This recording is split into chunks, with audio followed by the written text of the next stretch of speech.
Okay, આપણે મંગલાચરણથી start કરીએ.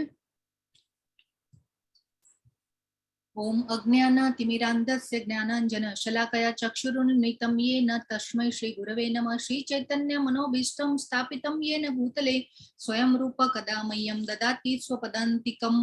श्री कृष्ण चैतन्य प्रभो नित्यानंद श्री अद्वैत गदाधर श्रीवासादि गौरभक्तवृंद. हरे कृष्ण कृष्ण कृष्ण हरे हरे, हरे राम राम राम हरे हरे. हरे कृष्ण बधाने. भगवद गीता की जय, सदगुरुदेव की जय, श्रीला प्रभुपाद की जय. हरे कृष्ण. ओके, તો કાલનો અધ્યાય ખૂબ સરસ, 7મો અધ્યાય આપણે ખૂબ સરસ રીતે સમજ્યા. ભગવાને એમની શક્તિઓનો પરિચય કરાવ્યો આપણને, અને આપણે ભૌતિક જગતમાં આપણે ભગવાનને કેવી રીતે જાણી શકીએ એનો પરિચય આપણને ભગવાને કરાવ્યો. કે ભગવાનની શક્તિઓ જેને કહેવાય કે આપણી પૃથ્વી જળ પંચ મહાભૂતો, એ પછી પુરુષોમાં સામર્થ્ય હું છું, અને એ રીતે આખું ભગવાને જે આપણે કોષ્ટક જોયેલું અને ભગવાને એમની શક્તિઓનો પરિચય આપણને કરાવેલો. એ પહેલા પણ ભગવાને એમ કીધેલું કે જન્મ કર્મ ચ મે દિવ્યમ એવમ યો વેત્તિ તત્વતઃ પુનર્જન્મ ન વિદ્યતે મામે તે અર્જુન. તો ભગવાને કીધું કે મારા જન્મ અને કર્મો દિવ્ય છે, જે સમજી જાય છે તે મને મારી પ્રકૃતિને પામે છે અને મારા સનાતન ધામને પામે છે. તો આપણે આજે ભલે ગમે તેટલા કર્મયોગી હોય, જ્ઞાન યોગી, ધ્યાન યોગી, બધા અલગ અલગ કર્મ દ્વારા ભક્તિ સમજાવી, ભગવાને જ્ઞાન દ્વારા ભક્તિ સમજાવી. હવે આ જે 6 અધ્યાય જે છે આપણા, એ ભક્તિ યોગ ભગવાન સમજાવશે. તો આપણે અસંશયમ ભગવાને કીધું હતું કે શંકા વગર જો આ ભગવાનની પ્રકૃતિને સમજીશું તો આપણે શ્રેષ્ઠ યોગી બની શકીશું. અને ભગવાને કીધું કે જે મારામાં મન એકાગ્ર કરે છે એ સર્વશ્રેષ્ઠ યોગી છે. આપણે ધ્યાન યોગમાં પણ આપણે જોયેલું હતું 6થા અધ્યાયમાં. તો આજનો ખૂબ સરસ અધ્યાય અક્ષર બ્રહ્મયોગ, પરમાત્માની પ્રાપ્તિ. પ્રભુપાદે ભગવત પ્રાપ્તિ નામ આપ્યું છે.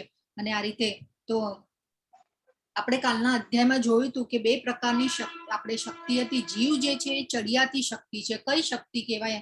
આપણે નામ પણ જોયું હતું. હરે કૃષ્ણ. કોઈએ નોટ ડાઉન કર્યું હોય કે કોઈને ખ્યાલ હોય તો આપણે મનુષ્યો જે છે, સજીવો જે પણ છે, ભગવાનની ચડિયાતી શક્તિ છે. આપણે એ સમજાતા કે પૃથ્વી જળ અગ્નિ વાયુ આકાશ એ ભગવાને કીધું કે મારી શક્તિઓ છે. ને આપણું શરીર શેમાંથી બનેલું છે? ભગવાનની આ શક્તિઓમાંથી બનેલું છે, પંચ મહાભૂતોમાંથી. એટલે શરીર આપવા વાળા પણ ભગવાન છે, એ આપણે સમજાતા. તો આપણે પરાશક્તિ, ભગવાનની 2 શક્તિઓ છે, અપરાશક્તિ અને પરાશક્તિ. તો આપણે ચડિયાતી શક્તિઓમાં આવીએ. એટલે આપણે વિચારવાનું છે કે આપણું મનુષ્ય જે જીવન જે છે એ કેટલું ચડિયાતું છે, અને ભગવાને આપણને મનુષ્ય જીવન આપી. અને એટલે આ જેને કહેવાય ને કે આપણે આનો પળે પળનો ઉપયોગ કરી લેવો જોઈએ. તો આ રીતે આપણે સમજીએ અને આપણે શ્રદ્ધા સાથે આપણે, અને શંકા વગર, કેમ કે અર્જુનજીએ પણ ભગવાનને કીધું કે જે શંકાઓ હોય છે એ અસુર જેવી હોય છે. એટલે અર્જુનજી પણ ભગવાનને સંબોધન કરે છે કે જે શંકાઓ, કે ભાઈ કેશવ મધુસૂદન કરીને ભગવાનને સંબોધન કરે છે. કેમ કે અર્જુનજી કે છે કે આજે જેને કહેવાય કે અસુરો જેવી શંકાઓ છે એનું નિવારણ કરો. મારા જે મગજમાં અત્યારે બધું આવી ગયું છે, મૂંઝવણમાં આવી ગયો છું, તો એ બધી શંકાઓનું નિવારણ કર્યો. એ પછી આપણે કાલના અધ્યાયમાં જોયું હતું કે 4 પ્રકારના લોકો ભગવાનને શરણાગત થાય છે. કયા કયા હતા? હરે કૃષ્ણ. 4 પ્રકારના લોકો શરણાગત થાય છે ભગવાનને. યસ, વલ્લંભિયા માતાજી. યસ, કૌશિકા માતાજી. હા, યસ, બોલો બોલો. દુઃખી લોકો, હા, દુઃખી, પછી જ્ઞાની, યસ, જિજ્ઞાસુ, યસ, આર્તી, યસ, ખૂબ સરસ. આર્તહૃદયી. યતિ ભટ્ટ માતાજી બોલ્યા, આરતી માતાજી બોલ્યા, સોનલ પટેલ માતાજી બોલ્યા. બધાના હું નામ લેવા જઈશ તો આજે બહુ લેટ થશે આપણું. પણ તમે બધા આ રીતે જવાબો આપો છો તો મને બહુ આનંદ થાય છે કે આપણે સરસ રીતે ભગવદ્ ગીતાને સમજી રહ્યા છે. પછી કોણ લોકો ભગવાનને શરણાગત નથી થતા? હરે કૃષ્ણ. કાલે એક શ્લોકમાં એ પણ જોયું હતું આપણે. તો કયા કયા જે લોકો છે એ નથી થતા શરણાગત? કોઈને? માતાજી, જી. મૂર્ખ, અધમ, યસ, નાસ્તિક, એવા Yes. લોકો શરણાગત નથી થતા. યસ, ખૂબ સરસ કિરણ માતાજી.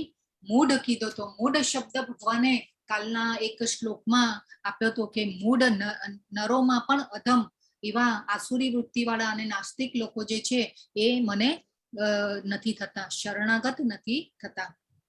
તો આપણે એવી કેટેગરીમાં આવવાનું નથી. આપણે કાલના અધ્યાયમાં ખૂબ સરસ સમજાતા. તો એ પછી હવે આજના અધ્યાયમાં ભગવાન શું કે છે એ આપણે જોઈએ. આ દ્રશ્ય શેનું છે? કોઈને ખ્યાલ આવે છે? આ જગન્નાથપુરીનો. જગન્નાથપુરી ખૂબ સરસ, જગન્નાથપુરી. અને કોણ કોણ છે? ભગવાનના વિગ્રહ જે છે એ કયા કયા? કૃષ્ણ બલરામ ને સુભદ્રાજી. કૃષ્ણ, બલરામ ને સુભદ્રા. યસ, ખૂબ સરસ. અને આ દ્રશ્ય શેનું છે? રથયાત્રા. રથયાત્રા. ખૂબ સરસ. અને આ મંદિર પણ કયું છે? જગન્નાથજી. જગન્નાથપુરી. યસ, ખૂબ સરસ, ખૂબ સરસ, ખૂબ સરસ. તો પહેલો શ્લોક. હવે જે અર્જુન અને ભગવાનનો જે સંવાદ છે એ પ્રશ્ન ઉત્તરમાં ચાલી રહ્યો છે. ભગવદ જ્યારે કુરુક્ષેત્રમાં, ત્યારે જ્યારે છેલ્લો 7મા અધ્યાયનો આપણે કાલે છેલ્લા શ્લોક હતો 29 અને 30. તો એમાં 29 શ્લોકમાં જે 7મા અધ્યાયનો 29નો શ્લોક હતો, જરા મરણ મોક્ષાય મામાશ્રિત્ય યતંતીયે તે બ્રહ્મ તદ્વિદુહુ કૃષ્ણ મધ્યાત્મમ કર્મ ચાખિલમ. હવે આ શ્લોકમાંથી ભગવાન અર્જુનજીએ બ્રહ્મ અને અધ્યાત્મ શબ્દને પકડ્યો. અને 30મા શ્લોકમાંથી જેને કહેવાય કે સાદી ભૂતાદિ દૈવમ મામ સાદી યજ્ઞમ ચ યે વિદુહુ પ્રયાણ કાલેપી ચ મામ તે વિદુર્યુક્ત ચેતસઃ. અને 30મા શ્લોકમાંથી અર્જુનજીએ પ્રયાણ કાલે એટલે કે અંત સમયે ભક્તિમાં જેને કહેવાય કે ભક્તિ સેવા કરતા હોય એનો અંતકાલે કેવું તમને કેવી રીતે સ્મરણ કરી શકે એ પ્રયાણ કાલે શબ્દ પકડ્યો અર્જુનજી. અને એ પછી આજનો જે આખો અધ્યાય છે એના માટે ભગવાન સમજાવે છે અર્જુનજીને. તો આજનો અધ્યાય અર્જુનજીએ આપણા માટે થઈ અને બધા પ્રશ્નો પૂછ્યા છે. તો અર્જુનજી જે છે એમ પૃચ્છા કરી કે હે ભગવાન, હે પુરુષોત્તમ, બ્રહ્મ શું છે, આત્મા શું છે, સકામ કર્મ શું છે, ભૌતિક જગત શું છે, દેવો શું છે, કૃપા કરી આ બધું મને સમજાવો. તો આ શ્લોકમાં અર્જુનજીએ 5 પ્રશ્નો પૂછ્યા. અને હવે બીજા શ્લોકમાં પાછા એટલે ધડાધડ અર્જુનજીએ 8 પ્રશ્નો પૂછી લીધા છે. બીજા શ્લોકમાં ભગવાનને પૂછ્યું, હે મધુસૂદન, યજ્ઞના સ્વામી કોણ છે, તેઓ શરીરમાં કેવી રીતે રહે છે, વળી ભક્તિમાં પરોવાયેલા મનુષ્યો અંતકાળે આપને કેવી રીતે જાણી શકે છે, ભગવાને પૂછ્યું. તો અર્જુનને ભગવાને પૂછ્યું કે એમાં જે આ છેલ્લો ક્વેશ્ચન છે કે ભક્તિમાં પરોવાયેલા મનુષ્યો અંતકાળે આપને કેવી રીતે જાણી શકે છે. તો આપણે અહીંયા જો હવે આ શ્લોકમાં 5 પ્રશ્નો પૂછ્યા. એમાં બ્રહ્મ શું છે, આત્મા શું છે, સકામ કર્મ શું છે, તો આ બધા આપણે સમજી ગયા. બીજા અધ્યાયમાં ભગવાને આત્માનું જ્ઞાન આપ્યું. આપણે એ પણ સમજ્યા કે સકામ કર્મ શું છે. એ પણ આપણે કામ એટલે ઈચ્છાઓ અને સકામ એટલે આપણી જે ઈચ્છાઓ સાથે આપણે જે કર્મો કરીએ છીએ ભૌતિક જગતમાં રહીને, જે ભૌતિક શરીરો જે છે આપણા એના માટે થઈ અને જે પણ કર્મો કરીએ છીએ શરીર માટે થઈને, શરીરની ઈચ્છાઓ માટે થઈને, એને સકામ કર્મ કહીએ છીએ. તો આ પછી ભૌતિક જગત શું છે એ પણ ભગવાનને પૂછ્યું. એટલે આ ધડાધડ 8 ક્વેશ્ચન ભગવાનને પૂછી લીધા છે. તો હવે આપણે એ છેલ્લો જે ક્વેશ્ચન છે એ ખૂબ મહત્વનો છે કે જીવનની મોટામાં મોટી પરીક્ષા આપણી એ ક્યારે થાય? હરે કૃષ્ણ, જીવનની મોટામાં મોટી પરીક્ષા ક્યારે થાય આપણી? હરે કૃષ્ણ, કોણ કહેશે? યસ, ખૂબ સરસ, મૃત્યુ સમયે. યસ, અંત સમયે આપણી જીવનની આ મોટામાં મોટી આપણી પરીક્ષા છે કે આપણે અંત સમયે ભગવાનને કેવી રીતે યાદ કરી શકીએ. અને હજી ભગવાન આગળ કહેશે કે જે અંત સમયે મને યાદ કરે છે, જે મને યાદ કરી શકે છે ભક્તિ સેવામાં પરોવાયેલા, તો એ મારી પ્રકૃતિને પામે છે. તો એ ભગવાન આપણને હજી આગળ શ્લોકો દ્વારા ખૂબ સરસ આ અધ્યાયમાં સમજાવશે. તો આપણને એમ થાય કે ભાઈ આ પરીક્ષા પાછી કેમ આવી? આપણે તો મોજ મજા કરીએ છીએ, ખાઈએ પીએ છીએ, મસ્ત મજાના રહીએ છીએ, થોડી ઘણી તકલીફો સુખ દુઃખ આવે છે, પણ આપણને એમ થાય કે ભાઈ આ વળી પરીક્ષા કઈ આવી, તો આજે આખી જિંદગી આપણે સમગ્ર જીવન દરમિયાન આપણે કેવી રીતે રહ્યા, આપણે કેવી રીતે જીવ્યા, આપણે કેટલી ભક્તિ કરી અને ભૌતિક જીવનમાં કેટલા વ્યસ્ત રહ્યા, તો આપણને ખબર નથી કે આપણું મૃત્યુ ક્યારે આવશે, આપણને ખબર નથી કે આપણું આયુષ્ય કેટલું છે. તો એ પ્રમાણે તો હવે પરીક્ષિત મહારાજને તો ખબર હતી કે ભાઈ એમને 7 દિવસમાં તક્ષક નાગ આવીને કરડવાનું છે ને એમનું મૃત્યુ થવાનું છે. એટલે સુખદેવજી મહારાજ પાસે એમને જાણે જેને કહેવાય ને કે ભાઈ ખાધા પીધા વગર 7 દિવસ જે છે કે જેને કહેવાય ને કે આ જેને કહેવાય કે ભક્તિનું સાયન્સનું એમને જ્ઞાન લીધું. ભાગવતમનો જે પારાયણ સુખદેવજીએ પરીક્ષિત મહારાજને કર્યું છે. હવે આ પરીક્ષિત મહારાજને તો ખબર હતી કે મૃત્યુ મારું 7 દિવસમાં છે. આપણને તો ખબર નથી કે 7 સેકન્ડ પછી શું થવાનું છે, 7 મિનિટ પછી શું થવાનું છે, 7 દિવસ પછી મારો આજે આપણું આત્મા છે એ શરીરમાં હશે કે નહીં એ પણ આપણને ખબર નથી. તો આપણને જો એવું કોઈ કહી દે કે ભાઈ આવી રીતે 7 દિવસ પછી તમે નથી રહેવાના, તો પછી આપણી હાલત શું થાય બોલો? ચલો આપણી હાલત કેવી થાય? હરે કૃષ્ણ. સતત વિચારમાં જ આપણે જીવીએ કે હવે મારું શું થશે. પછી અંતકાળે તો એ ભગવાન યાદ જ ન આવે. હા, અંતકાળે તો પછી આપણને શું બીજું યાદ આવે? હરે કૃષ્ણ. ચલો કોણ કહેશે? આપણા ઘર પરિવાર નો શું થશે? કરેલા કર્મો યાદ આવે. હા, બીજું ચલો બધા બોલો, જેને જેને જે રીતે બોલવું હોય, જેને યાદ આવે કે ભાઈ શું થઈ શકે. આપણા ગયા ફેમિલી નું શું થશે એની ચિંતા થાય. એની ચિંતા થાય. મારું મોક્ષ થશે કે નહીં થાય, મારો આત્મા ક્યાં જશે, મારા પરિવાર શું થશે, મારા કરેલા કર્મો કેવા છે, એનું બધું દ્રશ્ય નજર સામે આવે. નહીં માતાજી, આ બધું આપણને અંતકાળે આવવાનું જ નથી. એ વખતે એટલું માનસિક ટેન્શનમાં માનસિક ઓલું હોય ને કે આ બધું યાદ જ ના આવે ક્યારે પણ અંતકાળે. શું કરવું એ જ ખબર ના પડે. ખરેખર તો આટલા દિવસ બાકી હોય આપણી જોડે, ત્યારે આપણે હવે શું કરવું ગભરાઈ જઈએ. પહેલા તો આપણને કોઈ કહી દે કે ભાઈ હવે 7 દિવસમાં તમારે રહેવા, તમે શું કે 2 કલાકમાં તમે નથી, તો આપણને શું થાય? પહેલા તો કે આપણે ભય પામી જઈએ. બરાબર છે ને? ભય પામીએ. યસ. પછી આપણને આપણા સંતાનો યાદ આવે, આપણા સંબંધો યાદ આવે, બેંક બેલેન્સ યાદ આવે, બધું યાદ આવે ને. બેંક બેલેન્સ યાદ આવે તો પહેલા યાદ આવે. અને આપણે એવા સમાજમાં ઉદાહરણો ખૂબ જોયા છે કે આપણે જેને કહેવાય ને કે એવા કેસીસ આપણે જોયા છે કે આપણે ડોક્ટર કહી દે કે ભાઈ હવે તમારી પાસે, હવે તમારા પિતા પાસે આટલો ટાઈમ છે અને નથી હવે વધારે કાઢવાના દિવસો. જે એકચ્યુઅલી તો જન્મ અને મૃત્યુ ભગવાનના હાથમાં છે, આપણે કાંઈ કરી ન શકીએ. પણ ડોક્ટરો જે છે એ અમુક જેને કહેવાય ને કે ટાઈમ પીરિયડ પ્રમાણે આપણને કહેતા હોય. પણ જેને કહેવાય કે એવા પુત્રોને પણ આપણે જોયા છે કે છેલ્લા સમયે સાઈન કરાવતા પેપરોમાં આપણે જોયા છીએ. અને એટલે આ રીતે સમાજમાં આપણે જોઈ રહ્યા છીએ અત્યારની સિચ્યુએશનમાં. તો આપણને આ બધું પ્રોપર્ટી યાદ આવે, સહી સિક્કા કરવાના બાકી હોય એ યાદ આવે, બેંક બેલેન્સ યાદ આવે, પૈસા યાદ આવે કે શું કરવું પૈસાને. એટલે તો આપણી હાલત આવી થાય. તો જો હવે ભગવાન આગળ કહેશે કે આના માટે શું કરવાનું, કેવી રીતે મને યાદ કરવાનો અંત સમયે, તો એ આગળ આપણને ભગવાન કહેશે. તો આજનો અધ્યાય ખૂબ સરસ છે.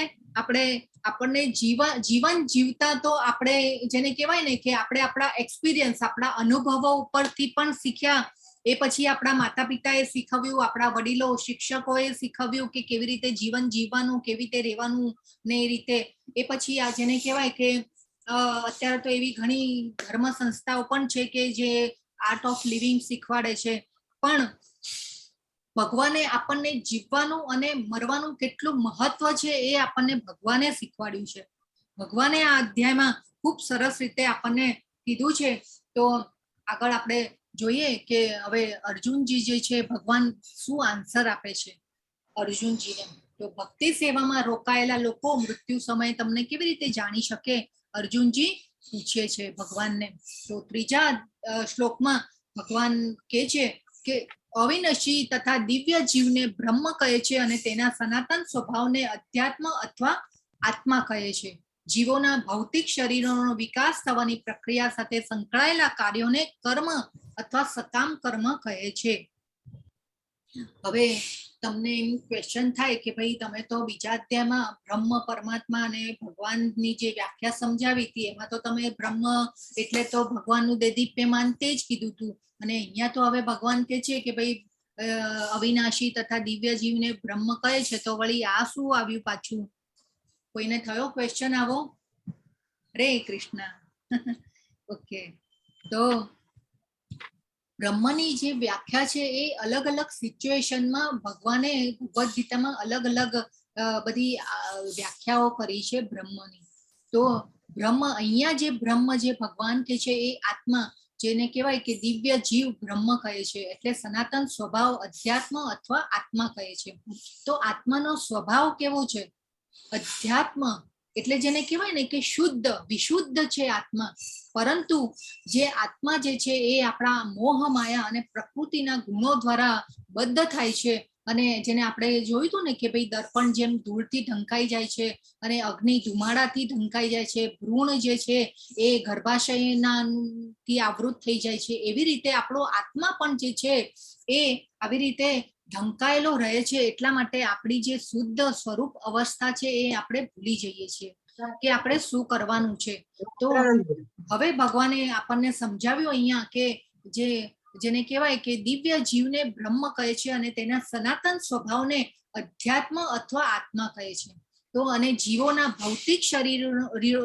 ભૌતિક શરીરોનો વિકાસ થવાની પ્રક્રિયા સાથે સંકળાયેલા કાર્યોને કર્મ સકામ કર્મ કહે છે. સકામ કર્મ એટલે કે આપણી જે શરીર માટેની જે ઈચ્છાઓ આપણે કરીએ છીએ કે ભાઈ મારી પાસે આટલું ધન હોય તો હજી વધારે હોવું જોઈએ, હું આ કરી લઉં પેલું કરી લઉં, મારું જેને કહેવાય કે સમાજમાં જ્ઞાતિમાં મારું માન સન્માન સચવાય એટલે આપણે દાન ધર્મ તપ કરતા હોઈએ, પણ એ બધા પણ આગળ ભગવાન સમજાવશે કે એ પણ જે કરીએ છીએ એ આપણે કઈ રીતે કરવાનું છે એનું પણ આખું બધું જ્ઞાન જે છે ભગવાન ખૂબ સરસ રીતે આગળ આપશે અધ્યાયોમાં.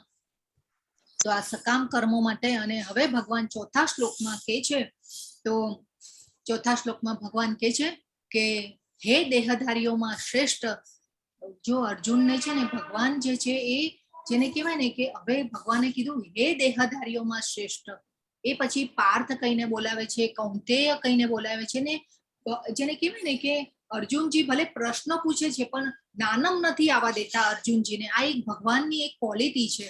આપણે પણ સામેવાળાના વ્યક્તિને આપણે સાંભળવું જોઈએ, આપણે એને સાંભળી અને પછી એ રીતે આન્સર કરવો જોઈએ, એના ગુણોને આપણે એને હાઇલાઇટ કરી અને પછી એને કહેવું જોઈએ. આપણી જે રીત છે એ અત્યારે બહુ ખરાબ થઈ ગઈ છે ને એના લીધે આપણે જેને કહેવાય કે સામેવાળા વ્યક્તિને એટલું દુઃખ થઈ જાય ઘણીવાર, એ રીતે આપણે કહેતા હોઈએ છીએ, પણ આ રીતે ન કહેવાય. તો આ ભગવાનમાંથી એક આપણે આ ક્વોલિટી એક લેવાની છે કે આપણે સામેવાળા વ્યક્તિને નાનમ ન આવે એવી રીતે આપણે સમજાવીને કહેવું જોઈએ. તો ભગવાન અહીંયા શું કે છે? દેહધારીઓમાં શ્રેષ્ઠ એટલે અર્જુનજીને એક એક સર્ટિફિકેટ આપતા જાય છે ભગવાન, અને એમનું મોરલ પણ હાઈ કરતા જાય છે, કેમ કે યુદ્ધ લડાવવાનું છે. યુદ્ધ ભગવાને ભગવદ ગીતા કહેવાની હતી, એટલા માટે હવે ભગવાન કે છે નિરંતર પરિવર્તનશીલ આ ભૌતિક પ્રકૃતિ અધિભૂત કહેવાય છે. એટલે આ જે ભૌતિક પ્રકૃતિ જે છે એ પરિવર્તનશીલ છે. કેવી રીતે? તો આપણે ક્યારેક જોયું છે કે ભાઈ કોઈ જેને કહેવાય ને કે ક્યાંક ગામ વસેલા હોય પણ હવે કોઈ પૂર આવ્યું કે કંઈ પણ થયું તો એ ગામો જે છે બધા તણાઈ જાય અને ત્યાં જે છે એ વેરાન થઈ જાય, અને જ્યાં વેરાન હોય ત્યાં વસાહતો થઈ જાય.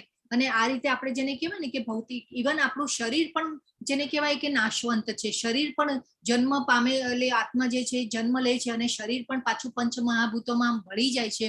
તો આ રીતે જે ભૌતિક પ્રકૃતિ જે છે એ ભૌતિક પ્રાગટ્ય જે છે એ નિરંતર ભગવાન કે છે પરિવર્તનશીલ છે, પણ આધ્યાત્મિક જગત જે ભગવાન જ્યાં જે રહે છે ત્યાં એવું હોતું નથી. ભગવાનનું જે આધ્યાત્મિક જગત છે એ પ્રલયના સમયે પણ જેને કહેવાય કે નષ્ટ થતું નથી. એ પછી ભગવાન કે છે સૂર્ય તથા ચંદ્ર જેવા દેવોનો જેમાં સમાવેશ થાય છે તે ભગવાનનું વિરાટ રૂપ અધિદૈવ કહેવાય છે. તો જે સૂર્ય ચંદ્ર જે છે એ પણ ભગવાન પાસેથી શક્તિ લે છે અને જેને કહેવાય ને કે એના દ્વારા, એ શક્તિ દ્વારા આપણને સૂર્યપ્રકાશ મળે છે, આપણે જીવી શકીએ છીએ. તો એ જે ભગવાનના વિરાટ રૂપો છે એને અધિદૈવ કહેવાય છે. અને પ્રત્યેક દેહધારીના હૃદયમાં પરમાત્મા રૂપે સ્થિત હું પરમેશ્વર અધિયજ્ઞ એટલે કે યજ્ઞનો સ્વામી. આપણે જે પણ જેને કહેવાય ને કે કોઈ પણ આપણે જે કહીએ કે ભાઈ આપણે કોઈ તપ દાન ધર્મ કરીએ, આપણે ભગવાન માટેના કોઈ પણ કર્મ કરીએ, તો અકર્મ જે પણ કોઈ પણ કરીએ એને યજ્ઞ કહેવાય છે. અને યજ્ઞના સ્વામી કોણ છે? ભગવાન છે. અલ્ટિમેટ એન્જોયર ભગવાન છે. આપણે એના માટેનો પણ એક આખો આગળનો શ્લોક જોયો તો. કયો શ્લોક હતો? શાંતિ ફોર્મ્યુલા નો શ્લોક આપણે જોયો તો. બોલો કયો શ્લોક હતો? હરે કૃષ્ણ, કોણ કહેશે? શાંતિ ફોર્મ્યુલા નો શ્લોક જોયો તો આપણે. અને ભગવાને કીધું અહીંયા, યસ હિના માતાજી, ખૂબ સરસ. તો ભોક્તારમ યજ્ઞ તપસામ સર્વલોક મહેશ્વરમ સુહૃદમ સર્વભૂતાનામ જ્ઞાત્વા મામ શાંતિ મૃચ્છતિ. તો ભગવાન શું કીધું? પહેલા પણ આગળ કહી દીધું. ભોક્તારમ યજ્ઞ તપસામ એટલે કે યજ્ઞનો સ્વામી હું છું. ભોક્તા એટલે ભોગવનાર, અલ્ટિમેટ એન્જોયર ભગવાન કે છે હું છું. સર્વલોક મહેશ્વર બધા ત્રિભુવનનો સ્વામી હું છું. અને સુહૃદમ સર્વભૂતાનામ, સુહૃદમ એટલે કે શુભેચ્છક મિત્ર હું છું. અને કોનો? સર્વભૂતાનામ, સર્વ જીવોનો મિત્રો, શુભેચ્છક મિત્ર હું છું. આપણે જેને કહેવાય કે અત્યારના જે આપણા આ જન્મના જે સગાવાલાઓ જે પણ છે એ બધા આ જન્મ સુધી છે. એ પછી આપણના કર્મો અનુસાર આપણને નવું શરીર મળે, પણ ભગવાન જે છે એ આપણા જન્મો જન્મ સુધી આપણા શુભેચ્છક મિત્ર તરીકે રહેવાના છીએ. તો આ રીતે ભગવાન અહીંયા સમજાવે છે કે અધિયજ્ઞ, યજ્ઞનો સ્વામી હું છું. એ પછી આપણે 5મો શ્લોક જે છે એ ખૂબ મહત્વનો છે. 5મા શ્લોકમાં જે છે અંતકાલે ચ મામેવ સ્મરન મુક્ત્વા કલેવરમ યહ પ્રયાતિ ચ મદભાવમ યતિ નાસ્તે યત્ર સંશય. જે મનુષ્ય મૃત્યુ સમયે કેવળ મારું સ્મરણ કરતો શરીર તજે છે તે તરત જ મારી પ્રકૃતિને પામે છે. આમાં લેશ માત્ર સંદેહ નથી. જો શ્લોકો દ્વારા ભગવાન હવે આપણને એકદમ જેને કહેવાય ને કે સ્ટ્રેટ ફોરવર્ડ આમાં કહી દીધું ભગવાને કે જે મનુષ્ય મૃત્યુ સમયે કેવળ મારું સ્મરણ કરતો શરીર તજે છે તે મારી પ્રકૃતિને પામે છે. આમાં લેશ માત્ર સંદેહ નથી. અને આત્માનો સ્વભાવ આપણો કયો કેવો છે? અધ્યાત્મ વાળો છે.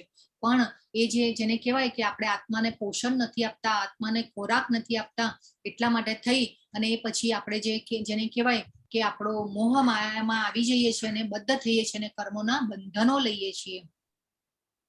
તો આ શ્લોક જે છે ખૂબ જડી લેવા જેવો શ્લોક છે. જ્યારે આ ધર્મેશ્વર દાસ પ્રભુજી જે છે એ એમના એવરી લેક્ચરમાં આ એમ ઓલવેઝ કે ભાઈ આપણે જેને કહેવાય ને કે આપણને કોઈ આપણો સારો ફોટો ગમતો હોય તો આપણે કેવો ફોટો ફ્રેમ કરાવી લઈએ, એવી રીતે આ જે શ્લોક છે એને પણ ફોટો ફ્રેમ કરાવી લેવો જોઈએ. એટલે આપણી મેમરીમાં આ જડી લેવા જેવો શ્લોક છે. કેવી રીતે જીવવું અને કેવી રીતે મરવું એ ખૂબ જ ઇમ્પોર્ટન્ટ છે. જો અહીંયા ભગવાને કહી દીધું છે આપણને. તો અંતકાલે એટલે કે છેલ્લો સમય, ચમામ એટલે મારું, સ્મરણ મુક્તવા એટલે મારું ચિંતન કરીને, કલેવરમ એટલે શરીર છોડી દેવું, યહ પ્રયાતિ એટલે પામે છે, અને મદભાવ એટલે મારા ભાવને, યત્ર નાસ્તિ સંશયમ આના માટે કોઈ સંદેહ નથી, આના ઉપર કોઈ શંકા કરવા જેવી નથી કે મારી પ્રકૃતિને પામશે. ભગવાન આપણને એકદમ ચોખ્ખા શબ્દોમાં કહી દે છે આ રીતે. તો હવે જે ભગવાન જે છે એ આપણને કાલે 7મા અધ્યાયનો ત્રીજા નંબરનો શ્લોક હતો. આપણે સમજ્યાતા કે હજારો મનુષ્યોમાંથી મને જૂજ લોકો જ સમજી શકે છે અને સિદ્ધિ પ્રાપ્ત કરવાની કોશિશ કરે છે, મને જાણવાની કોશિશ કરે છે. મેરેથોનનું ચિત્ર હતું અને આપણે જોયું હતું.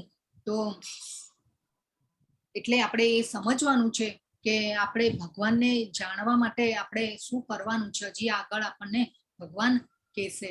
તો આ ખૂબ મહત્વનું છે કે આપણા મૃત્યુને આપણે કેવી રીતે સુધારવું એ ખૂબ ઇમ્પોર્ટન્ટ છે. અને એ આપણે કેવી રીતે સુધારી શકીશું એ પણ આગળ હજી શ્લોકમાં ભગવાન આપણને કહેશે. તો જીવવું તો આપણને ભગવાને આ 6 અધ્યાયોમાં કર્મયોગ દ્વારા ભક્તિ કરવાનું પણ કીધું, ઘણું બધું આપણને સમજાવ્યું જીવન જીવવા માટે. પણ આ અધ્યાય જે છે એ ભગવાન મૃત્યુને કેવી રીતે સુધારી શકીએ અને આપણે ભગવાનને પામી શકીએ એ ભગવાને સમજાવ્યું છે આ અધ્યાયમાં. તો આ અધ્યાયમાં આ જો ભીષ્મ પિતામહનું મૃત્યુ, કેટલા સદભાગી જીવ, ઉચ્ચ જીવ કહેવાય કે ભગવાન આવે છે એમના મૃત્યુ સમયે એમનો હાથ પકડે છે અને આ રીતે ભગવાનની સ્તુતિ કરતા કરતા, વાંગમયી પૂજા કરતા કરતા એ જેને કહેવાય કે દેહ છોડે છે.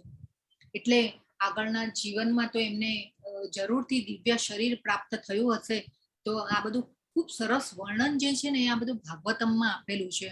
આપણે પ્રભુપાદનું જો ભાગવત પણ તમે વસાવો અને ખૂબ સરસ વાંચન એનું પણ આપણે કરવું જોઈએ. તો જેને કહેવાય ને કે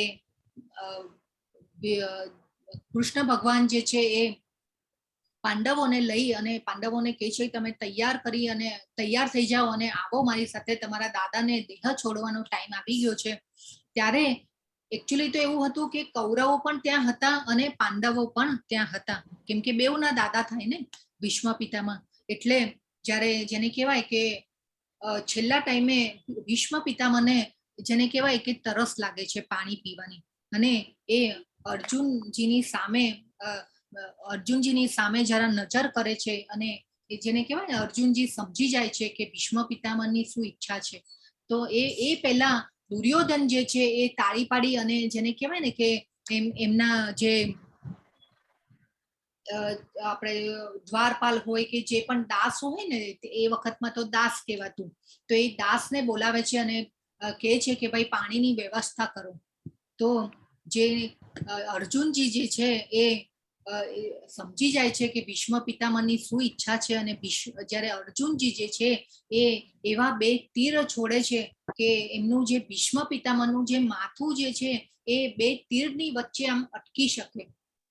એટલે એ રીતે માથાને ટેકવે છે પહેલા તો ભીષ્મ પિતામહના, અને એ પછી ત્રીજું જેને કહેવાય કે બાણ છોડે છે અને પૃથ્વીમાંથી ગંગાજીને પ્રકટ કરે છે અને એ ગંગા જળનું પાન કરે છે ભીષ્મ પિતામહ.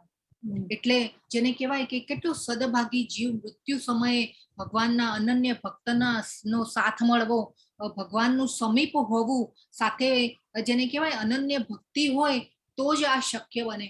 તો આપણે આવી અનન્ય ભક્તિમાં પરોવવાનું છે. તો મૃત્યુ થાય છે એ સમયે જેને કહેવાય કે આ શ્રીમદ ભાગવતમમાં ખૂબ સરસ વર્ણન છે. આ જે ભીષ્મ પિતામહના મૃત્યુ ઉપરનું જે ભાષ્ય છે ખૂબ સરસ વર્ણન કરેલું છે. એટલે કે ટૂંકમાં આપણે જેને કહેવાય કે આપણે પોઈન્ટ એ છે કે આખી જિંદગી જો ભગવાનનું નામ સ્મરણ કર્યું હશે તો કદાચ આપણને ભગવાનનું નામ અંત સમયે આપણને યાદ આવશે. કેમ કે જે ભીષ્મ પિતામહ જે છે કૃષ્ણના ભક્ત હતા અને એ જાણી ગયા હતા કે ભગવાન કૃષ્ણ જે છે એ ભગવાન છે. એટલે અને ભગવાને કીધું કે આનો અભ્યાસ કરવાનો છે. આપણને પહેલા પણ કીધેલું ભગવાને અસંશયમ મહાબાહો મનોદુર્નિગ્રહમ ચલમ અભ્યાસેન તુ કૌંતેય વૈરાગ્યેન ચ ગુહ્યતે. 6થા અધ્યાયનો 35મો શ્લોક હતો. અને ભગવાને અર્જુનજીએ પૂછ્યું હતું કે ભાઈ મનને, આ ચંચળ મનને વશ કરવું બહુ દુષ્કર છે, દુર્લભ છે મનને વશ કરવું. હું કદાચ હજી વાયોને કંટ્રોલ કરી નાખું પણ મનને વશ કરવું અઘરું છે, પરંતુ ભગવાને કીધું હતું કે તું અભ્યાસ દ્વારા કરી શકીશ. તો અભ્યાસ માટેના 1 કે 2 શ્લોક આવી ગયા આપણે આગળ પણ અધ્યાયોમાં.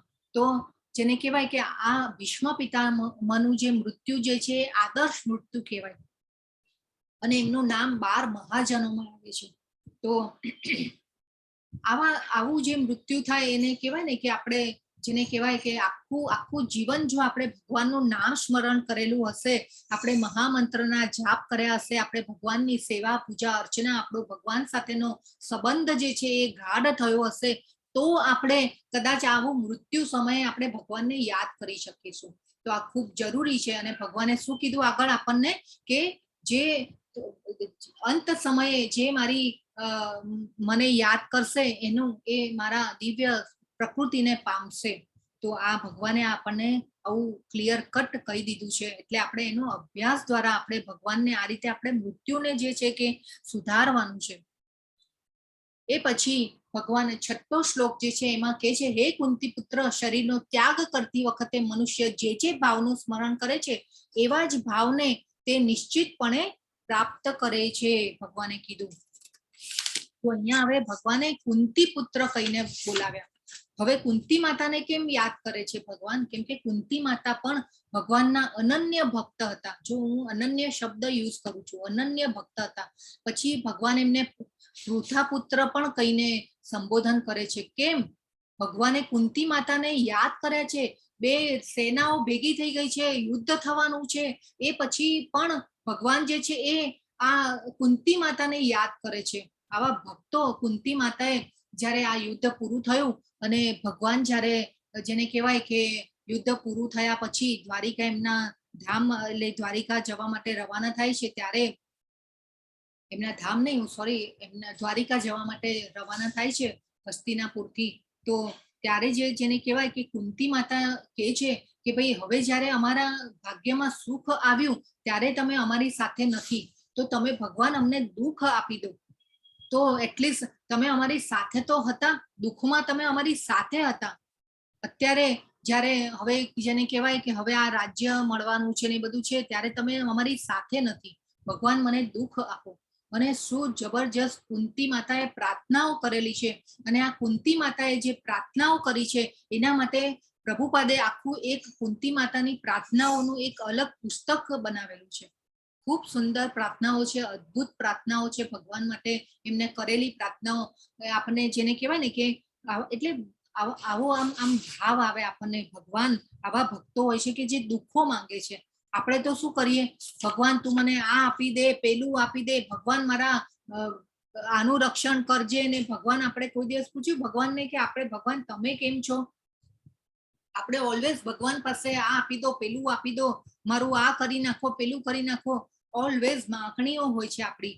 તો ભગવાન તો એકચ્યુઅલી અંતર્યામી છે. ભગવાનને ખબર છે કે આપણને શું આપવાનું છે, પણ આપણે પ્રાર્થના જરૂર કરી શકીએ ભગવાનને કે ભગવાન મને તમારી ભક્તિ સેવા કરવાની શક્તિ આપજો અને મૃત્યુ સમયે હું તમારું ચોક્કસ સ્મરણ યાદ કરી શકું, એટલો ઉચ્ચ જીવ હું બની શકું, એવી આપણે પ્રાર્થના જરૂર ભગવાનને કરી શકીએ. તો આ ખૂબ અગત્યનું છે અને સમજવા જેવું છે કે આપણે શું કરી શકીએ. જો આપણે ભગવાનના મંત્રના જાપ, ભગવાનની સેવા, પૂજા, અર્ચના આપણે કરી હશે તો આપણને કદાચ મૃત્યુ સમયે ભગવાનને આપણે યાદ કરી શકીશું. તો આ ખૂબ જરૂરી છે. અને ઘણી વાર તો ઘણા લોકોને એવું કહેતા પણ મેં તો સાંભળ્યા છે કે ભાઈ ભગવાન મેં તારું શું બગાડ્યું છે કે તે મને દુઃખ આપ્યું? પણ આપણા એકચ્યુઅલી જે દુઃખ જે આવે છે એ પણ આપણા કર્મોના હિસાબથી આવે છે અને એ રીતે આપણે સુખ અને દુઃખ ભોગવતા હોઈએ છીએ. તો આ રીતે ભગવાનને તો ક્યારે પણ ન કહેવાય કે ભગવાન મેં તારું શું બગાડ્યું છે. તો આ એક આપણે ઘણીવાર એવા આપણે ઉદાહરણો જોઈએ છીએ સમાજમાં. એકચ્યુઅલી સમાજનો ઢાંચો એવો અત્યારે થઈ ગયો છે અને આપણે જેને કહેવાય ને આ બધી કળિયુગની અસરો આપણે જોઈ રહ્યા છીએ. તો આ ખૂબ ઇમ્પોર્ટન્ટ છે આ પણ શ્લોક. તો ભગવાને જો 2 ડિસિઝન આપ્યા. પહેલું ડિસિઝન હતું કે મૃત્યુ સમયે મારું સ્મરણ કરે છે તે મારી પ્રકૃતિને પામે છે. હવે ભગવાને જે બીજું ડિસિઝન આપે છે કે મૃત્યુ સમયે મને યાદ કરશો. બીજું ડિસિઝનમાં શું કીધું ભગવાને? જે ભાવને યાદ કરશો, જે ભાવનું સ્મરણ કરશો, તે જે ભાવને સ્મરણ કરશો એવા ભાવને નિશ્ચિતપણે પ્રાપ્ત કરો છો. શરીરનો ત્યાગ કરતી વખતે મનુષ્ય જે ભાવનું સ્મરણ કરે છે એવા જ ભાવને તે નિશ્ચિતપણે પ્રાપ્ત કરે છે. તો આ 2 ડિસિઝન જે છે એ ખૂબ મહત્વના છે, અગત્યના છે અને આ સમજવાના છે આપણે કે મૃત્યુ સમયે આપણે ભગવાનનું સ્મરણ કરીશું તો ભગવાનની પ્રકૃતિને પામશું અને મૃત્યુ સમયે આપણે જે ભાવનું સ્મરણ કરશું એવા જ ભાવને આપણે નેક્સ્ટ શરીરમાં આપણે એ પામશું. તો આપણે ભગવાનનું સ્મરણ કરવું ખૂબ જ જરૂરી છે. આ ખૂબ સુંદર કથા છે, ભાગવતમના જેને કહેવાય કે અધ્યાયોમાં આપેલી છે. આ એક જે ભરત રાજા કરીને હતા, એ ભારત દેશ આપણું જે નામ પડ્યું છે આ ભરત રાજાના નામ ઉપરથી પડ્યું છે અને જેને કહેવાય ને કે આપણે વાત થઈ હતી કે પહેલાના આશ્રમોની વ્યવસ્થા કરેલી ભગવાને, બ્રહ્મચર્યાશ્રમ, પછી ગૃહસ્થાશ્રમ, વાનપ્રસ્થાશ્રમ ને સંન્યાસ આશ્રમ. તો આ રાજાઓ પણ ત્યારે પહેલા તો ગુરુકુળમાં ભણે બાળકો, અને પછી આ બધું વેદો શાસ્ત્રોનું જ્ઞાન લે, અને એ પછી ગૃહસ્થાશ્રમમાં આવે આખું. અને એ વખતે તો કેવા રાજાઓ આખું પૃથ્વીનું સમ્રાટપણું ભોગવતા અને પૃથ્વીનું સામ્રાજ્ય કરતા, એટલે એમનું આખું પૃથ્વીનું સામ્રાજ્ય મળતું રાજાઓને, અત્યારે જેવું નહીં. એટલા માટે આ રાજા પણ આવું વેદોનું જ્ઞાન લીધેલું, શાસ્ત્રોનું જ્ઞાન લીધું, એકદમ જ્ઞાની રાજા. અને જ્યારે એમનો ટાઈમ વાનપ્રસ્થાશ્રમનો આવ્યો ત્યારે એક ઝાટકે બધું છોડી અને પછી વનમાં મનુષ્યના જીવનનું જે આખું ધ્યેય, ભગવાનને પામવા માટેનું ધ્યેય માટે નીકળી જાય છે. અને વનમાં જ્યારે કહેવાય કે વનમાં રહે છે, અને આ રીતે એમનું જે કહેવાય કે જીવન જે હોય એ પાસ થતું હોય છે. તો ત્યારે એક વખત એવું થાય છે કે યજ્ઞ કરતા હોય છે, અને યજ્ઞ કરતા કરતા કોઈ અવાજ આવે છે, અને એ અવાજની દિશામાં એ જુએ છે. તો એવું થાય છે કે જેને કહેવાય કે એક હરણી છે એ પ્રેગ્નેન્ટ, એટલે કે સગર્ભા છે હરણ, અને એ હરણી જે સગર્ભા જે છે એની પાછળ શિકારી પડ્યો હોય છે. અને એ શિકારી પડ્યો હોય છે એટલે જે હરણી જે છે એ દોડી રહી હોય છે, અને એનો અવાજ આવી રહ્યો હોય છે, અને એ શિકારી એને શિકાર કરવા માટે દોડી રહ્યો હોય છે એની પાછળ. તો આજે ભરત રાજા જે છે એ ત્યાંથી ઊભા થાય છે અને એને બચાવવા માટે દોડે છે. અને એ બચાવવા માટે થઈને જ્યારે આગળ જાય છે ત્યારે જેને કહેવાય કે નદી જે છે, નદી એક હોય છે, અને નદી આવે છે વચ્ચે, અને એ હરણી જે છે એ શિકારીથી બચવા માટે થઈ અને એ જેને કહેવાય ને કે નદીના બે કિનારા હોય છે, એટલે એક કિનારેથી છલાંગ લગાવી અને સામે કિનારે જતી રહે છે. હવે આ જે છલાંગ લગાવે છે હરણી, એ છલાંગ લગાવવામાં એ જેને કહેવાય કે પ્રસૂતિ થઈ જાય છે, અને બાળકને જન્મ આપી દે છે. અને જે ગભરાયેલી હોય છે એ માતા હરણી, તો એનું મૃત્યુ થઈ જાય છે. અને જેને કહેવાય કે સંતાન જે હોય છે હરણીનું, એ ત્યાં રહી જાય છે. હવે આ જે રાજા જે છે એ જુએ છે કે ભાઈ આવી રીતે હરણીનું બચ્ચું તાજું જન્મેલું છે, અને આ વનમાં તો જંગલમાં તો કોઈ શિકારી આવીને પણ લઈ જશે, અથવા તો કોઈ જેને કહેવાય કે હિંસક પ્રાણી આવીને પણ એને ખાઈ જશે. તો એ શું કરે છે ભરત રાજા કે એમના જે આશ્રમ જેવું બનાવેલું હોય છે, કે જે ઝૂંપડી જેવું બનાવેલું હોય છે, ત્યાં લઈને આવે છે, અને જેને કહેવાય કે એનો આલોપાલો કરે છે, અને એને ખૂબ સરસ રીતે એનું રક્ષણ કરે છે, અને એ રીતે એનું સાચવે છે, એને ખવડાવે પીવડાવે, અને એ રીતે એનો આલોપાલો કરે છે. હવે ધીરે ધીરે જે હરણ જે છે એ મોટું થવા લાગે છે, અને મોટું થવા લાગે છે તો એક દિવસ એવું થાય છે કે એ હરણ જે છે એ આ જેને કહેવાય કે ભરત રાજાનું જે રહેઠાણ હોય છે ત્યાંથી નીકળી જાય છે. હવે આ તો જંગલી પ્રાણી, એની જે વૃત્તિ હોય એ તો જેને કહેવાય ને કે જંગલમાં ફરવાની ને એવી જ હોય, એટલે એ નીકળી જાય છે. હવે આ જે ભરત રાજા છે એની આસક્તિ જે છે એમની હરણમાં આવી કે ભાઈ હરણ ગયું ક્યાં, એટલે એને શોધવા માટે નીકળે છે. હવે એ શોધવા માટે જાય છે ત્યારે આ ભરત રાજાની આસક્તિ એક તો મનમાં વિચાર કોના, હરણના, અને એ શોધતા શોધતા એવું થાય છે કે જેને કહેવાય ને કે આનો આલો પાલો કરેલો ને ખૂબ સુંદર રીતે રાખેલું, એટલે જેને કહેવાય કે એના વિરહમાં એટલા બધા એલા થઈ ગયા કે એક પર્વત ઉપર એ જ્યારે જાય છે ત્યારે પર્વત ઉપરથી એમનો પગ લપસે છે અને પડી અને મૃત્યુ પામે છે.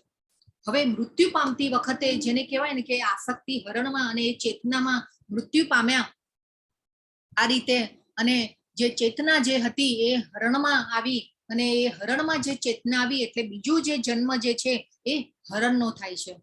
પરંતુ આ તો હવે જ્ઞાની રાજા અને આટલું શાસ્ત્રોનું જ્ઞાન, અને એ વખતે તો વૈદિક શક્તિ એવી હતી કે જે હરણનો જન્મ થાય છે ત્યારે પણ રાજા જે હરણ તરીકે હોય છે તો એ રાજાને પણ એટલું તો જ્ઞાન થાય છે કે ભાઈ આ મારું ખોટું કામ થઈ ગયું છે, અને આ મારી આસક્તિ હરણમાં આવી, અને અમારો જે ધ્યેય જે છે એ આખો ચેન્જ થઈ ગયો જીવનનો. અને પછી જે હરણ તરીકે એ શું કરે છે કે આપણે જ્યાં મંદિરો હોય એ પછી મંદિરો જે વનમાં, અને જ્યાં એવી જગ્યાએ પછી એ રહેવાનું સ્ટાર્ટ કરે છે કે જ્યાં મંદિર હોય એ પછી ત્યાં મંદિરો કે આશ્રમ હોય ત્યાં જેને કહેવાય કે જે સંતો ઋષિઓ જે બધા જેને કહેવાય ને કે ભોજન લઈ અને પછી એમની જે થાળીમાં જે ઉચ્છિષ્ટ પડ્યું હોય થોડું ઘણું એ બધું ખાઈ અને પછી નિર્વાહ કરે છે. હવે આ ભક્તોના આશીર્વાદ એટલે કે જેને કહેવાય ને એટલે કે એમનું ભલું થશે એ રીતે વિચારી અને આજે સંતો ઋષિઓનું જે ઉચ્છિષ્ટ ખાઈ અને એમનું જીવન જેને કહેવાય કે નિર્વાહ કરે છે હરણનું. એ પછી જેને કહેવાય કે હવે આ સંતો ઋષિઓનું જે ઉચ્છિષ્ટ ખાધેલું હોય છે, સંતો ઋષિઓ તો કેવા મહાન ભક્તો ભગવાનના, અને એ રીતે એ પછી જે ત્રીજો જન્મ જે છે એ એમનો બ્રાહ્મણ કુળમાં થાય છે, અને એ બ્રાહ્મણ કુળમાં જન્મ થાય છે. અને એ પછી એકવાર એવું થાય કે હવે ત્યારે તો બ્રાહ્મણ કુળમાં જન્મ થાય અને ત્યારે એ કુળમાં જ્યારે જન્મ થાય છે ત્યારે એવું થાય છે કે એક રાજા હોય છે, અને એ રાજાની જેને કહેવાય કે એ રાજાના રાજમહેલમાં એ જેને કહેવાય કે આપણે જોબ કરતા હોય છે. અત્યારના આપણે લેંગ્વેજમાં જોઈએ તો એ ત્યાં તો એ રીતે રાજાની સવારી જ્યારે જતી હોય છે ત્યારે એમની પાલખી ઉપાડવા માટે, અને એ ત્રીજા જન્મમાં શું કરે છે કે ભાઈ હવે આ બીજો જન્મ મારો આવી રીતે થયો અને આ હું આસક્તિમાં ફસાયો, એટલે આ જે ત્રીજો જન્મ જે થાય છે ત્યારે એ બોલવાનું જ બંધ કરી દે છે કે હું બોલીશ તો કઈ મારે કર્મના બંધનો આવશે, અને આ મારો ધ્યેય છે ભગવાનને પામવાનું. કેમ કે જ્ઞાની તો હતા જ, પહેલેથી જ્ઞાન તો હતું જ બધું. એમના જે જીવનકાળ, જે ભરત રાજાનો જે જીવનકાળ હતો એમાં તો પોતે જ્ઞાની હતા. તો ત્રીજા જન્મમાં એવું થાય છે કે એ બોલવાનું જ બંધ કરી દે છે, એટલે જડ ભરત તરીકે એ પ્રખ્યાત થાય છે કે ભાઈ આ તો કઈ બોલતો જ નથી બાળક, અને એ રીતે જડ ભરત તરીકે પ્રખ્યાત થાય છે. તો એકવાર એવું થાય છે કે રાજાની પાલખી જતી હોય છે, તો ત્યારે પાછું કેવું કે એટલું ધ્યાન રાખે ને કે મારાથી કોઈ પાપ ન થઈ જાય ત્રીજા જન્મમાં. તો રાજાની જ્યારે પાલખી જતી હોય છે ત્યારે રાજા પાલખીમાં બેઠેલા હોય છે અને એ સવારી જતી હોય છે ત્યારે એ શું કરે છે કે એમને પાલખી ઉપાડેલી હોય છે. તો એ પાલખી ઉપાડતી વખતે અને એટલું જ ધ્યાન રાખે છે કે પાલખી ઉપાડતી વખતે નીચે એમના જે પગ પડે એમાં કોઈ કીડી કે કોઈ જીવજંતુ પણ આવીને જેને કહેવાય કે એનો નાશ ન થાય એટલું એ ધ્યાન રાખી અને પછી એ ચાલતા હોય છે કે ભાઈ મારાથી કોઈ પાપ ન થઈ જાય, કે મારું આ જે ધ્યેય જે છે એ હું મારું ભૂલી ગયો અને આસક્તિ હરણમાં આવી ગઈ, એટલે હું અત્યારે આ બધામાં ફસાયો છું. તો એ એવી રીતે ચાલતા હોય છે. એટલે શું થાય કે ભાઈ આમ કૂદકા મારી મારીને ચાલે. હવે આ કૂદકા મારીને જ્યારે ચાલે એટલે પછી આ જે રાજા હોય છે, સવારી બેઠા હોય છે પાલખીમાં, એ રાજા જે છે એ ગુસ્સે થઈ જાય છે કે આ કેમ આવું હાલક ડોલક મારી પાલખી થાય છે. અને એ પાલખી હાલક ડોલક થવાના લીધે જે આ જડ ભરત ઉપર રાજા ખૂબ જ ગુસ્સો કરે છે, અને ગુસ્સો કરવાથી એ પછી જે આ જડ ભરત જે રાજા હોય છે એ આ જે પાલખીમાં બેઠેલા રાજાને ખૂબ જ સરસ જ્ઞાન આપે છે અને આ રીતે એમને કહે છે. અને એ પછી જ્યારે જેને કહેવાય કે એ જન્મ પછી રાજાનો ઉદ્ધાર થાય છે, અને જે જ્ઞાન મળ્યું જે રાજાને એમનો પણ ઉદ્ધાર થાય છે. અને એટલે આ રીતે એટલે આ જે કથા જે છે ભાગવતમમાં આપેલી છે. આપણે અહીંયા બધી જે કથાઓ છે ભાગવતમને અને શાસ્ત્રોના આધારે લીધેલી છે. તો આ રીતે આસક્તિ જેને કહેવાય કે આટલા જ્ઞાની પોતે એક ઝાટકે જેને કહેવાય કે પૃથ્વીનું સામ્રાજ્ય છોડી અને ભગવાનને પામવા માટે આવેલા, તે છતાં પણ આસક્તિ શેમાં થઈ? હરણમાં. અને એ એટલા માટે હરણનો જન્મ થયો. તો અહીંયા પણ ભગવાન જે કહે છે કે જે ભાવનું સ્મરણ કરીશ એ ભાવને તું પામીશ. તો આ એક જેને કહેવાય કે આ રીતે આપણે પણ ભગવાનના ભાવનું જો સ્મરણ કરેલું હશે, આખું જીવન ભગવાનનું નામ લીધેલું હશે, મંત્ર જાપ કરેલા હશે, તો આપણે કદાચ છેલ્લા સમયે આપણે ભગવાનને યાદ કરી શકીશું.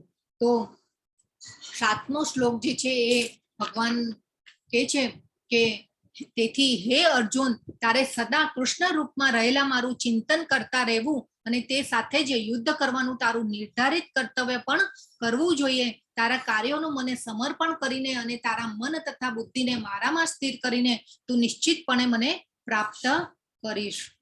તો જે ભગવાન જે છે હવે સોલ્યુશન આપે છે કે આપણે પણ આપણા જીવન સંસાર રૂપી જીવનમાં પણ આપણે પણ ઘણા યુદ્ધો ફેસ કરતા હોઈએ છીએ. આપણા જીવનમાં પણ ઘણી બધી એવી પ્રશ્નો મુશ્કેલીઓ આવતી હોય છે, પણ ભગવાને પણ અહીંયા શું કીધું છે અર્જુનને કે તારું નિર્ધારિત કર્તવ્ય પણ કરવું જોઈએ, અને તારા કાર્યોનું મને સમર્પણ કરીને અને તારા મન બુદ્ધિને મારામાં સ્થિર કરીને નિશ્ચિતપણે તું પ્રાપ્ત કરી શકીશ.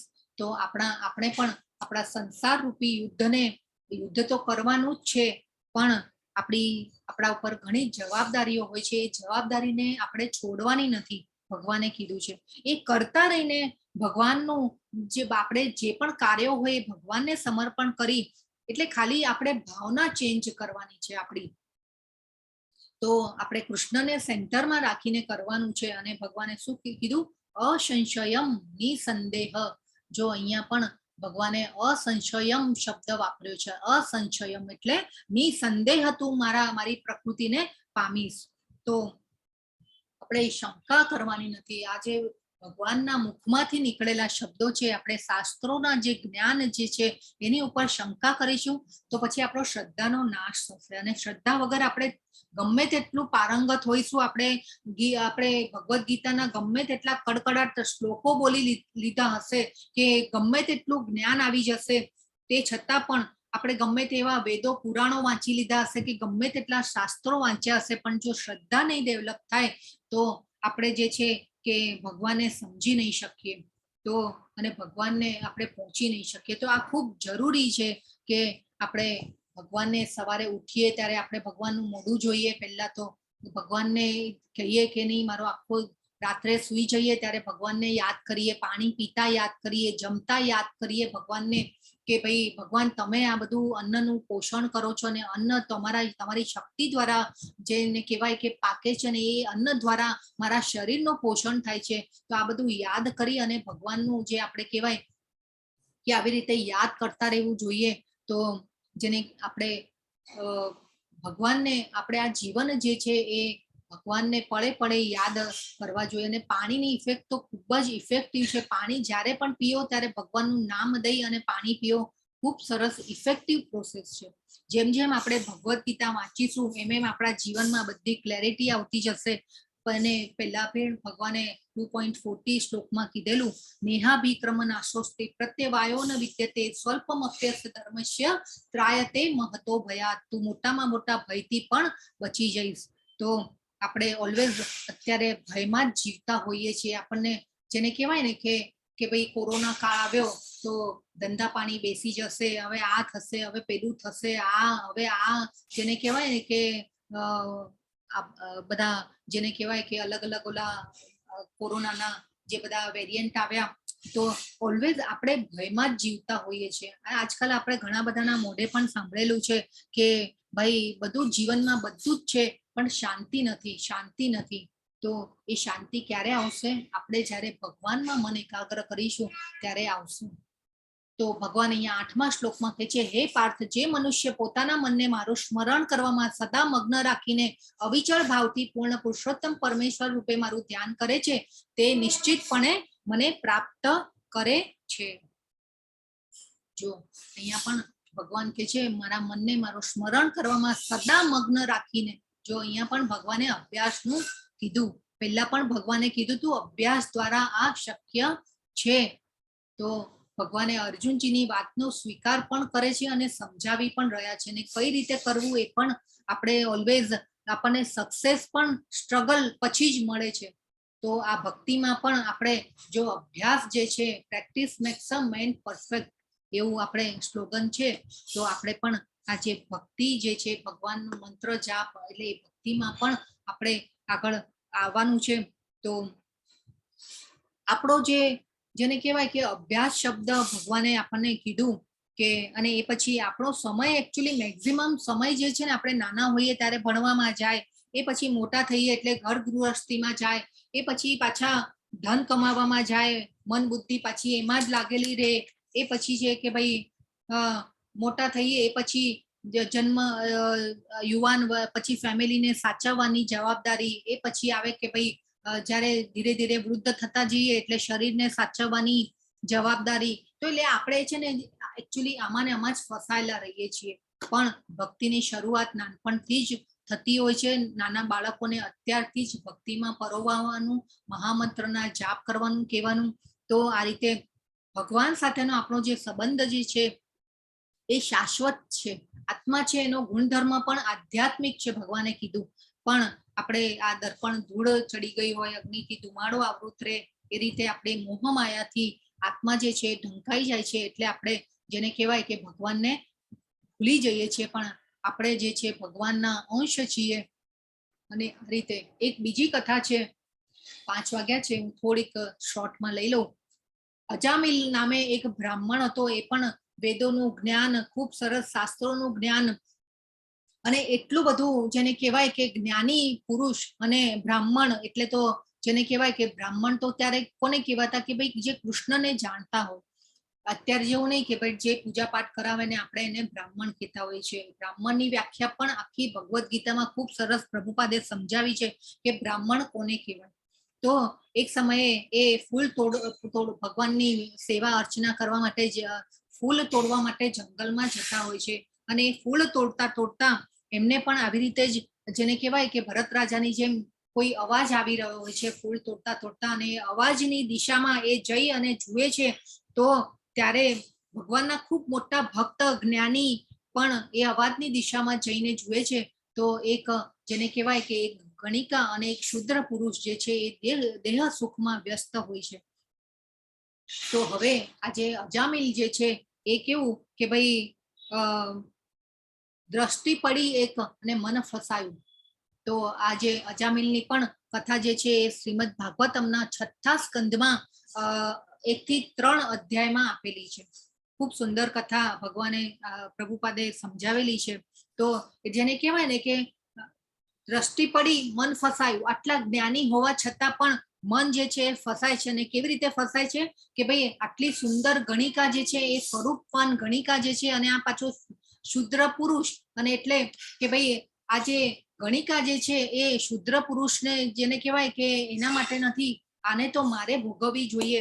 અને એકચ્યુઅલી આગલા અધ્યાયોમાં અર્જુનજીએ તમે ગીતામાં જોજો કે પૂછ્યું હતું કે ભાઈ પાપ કર્મો કરવા નથી હોતા તે છતાં પણ થઈ જતા હોય છે. તો એનું કારણ છે કામ એટલે કે ઈચ્છાઓ. તો આજે ઈચ્છા થઈ, મન દ્રષ્ટિ પડી, મન ફસાયું, ઘરે જાય છે, વ્યાકુળ થઈ ગયા હોય છે. પત્ની પૂછે છે કે ભાઈ તમે વ્યાકુળ કેમ છો? એટલે મગજમાં એક યુક્તિ આવે છે અને પત્નીને કહે છે કે ભાઈ તારે બહુ ઘરકામ કરવું પડે છે, તને બહુ કામ પહોંચે છે, એટલા માટે તારે દાસીની એટલે કે સેવિકાની જરૂર છે. તો એના માટે થઈ અને પણ પત્ની તો કહે છે, પત્ની પણ એટલી ધર્મિષ્ઠ ભક્તિ કરવા વાળા, અને આ રીતે પત્ની કહે છે કે નહીં, મારો તો તમને સાચવવાનો મારો ધર્મ છે. મારો તો ધર્મ તમને ખવડાવવું પીવડાવવું, તમારું ધ્યાન રાખવું, મને કોઈ દુઃખ નથી, મને કોઈ આવું કોઈ જરૂર નથી. તે છતાં પણ બીજા દિવસે પાછા જાય છે જંગલમાં, ગણિકાને મળે છે અને ગણિકા હસે છે કે ભાઈ તમારો તો ઉચ્ચ કુળ બ્રાહ્મણ કુળમાં તમે છો અને મારું તો બેકગ્રાઉન્ડ જે છે મારું આપણું કઈ રીતે મેચ થશે. પણ તે છતાં પણ જે ગણિકા જે છે એને કહે છે કે ભાઈ મારું તો મન જે છે મારું હૃદય તારામાં લાગી ગયું છે અને હું તારા માટે કંઈ પણ કરવા માટે તૈયાર થઈ જઈશ. તો આ રીતે પછી ગણિકા પણ જેને કહેવાય કે આવે છે એમના ઘરે, અને એ પછી એટલે જેને કહેવાય ને કે આટલા વિદ્વાન હોવા છતાં પણ તે ગણિકા માટે એ પછી ધીરે ધીરે ગણિકા આવે અને એ પછી મા બાપ એમના અજામિલના જે મા બાપ હોય છે, પત્ની હોય છે, ધીરે ધીરે દિવસો જાય છે. પણ આ જે અજામિલ હોય છે એ આ જે ગણિકા માટે થઈ અને અલગ અલગ ખરાબ આદતોમાં ફસાય છે. અને ખરાબ આદતો દ્વારા એ પછી ચોરી, જુગારી, મદ્યપાન અને એ બધામાં ફસાઈ અને ખૂબ જેને કહેવાય કે ન કરવાના કામો કરે છે.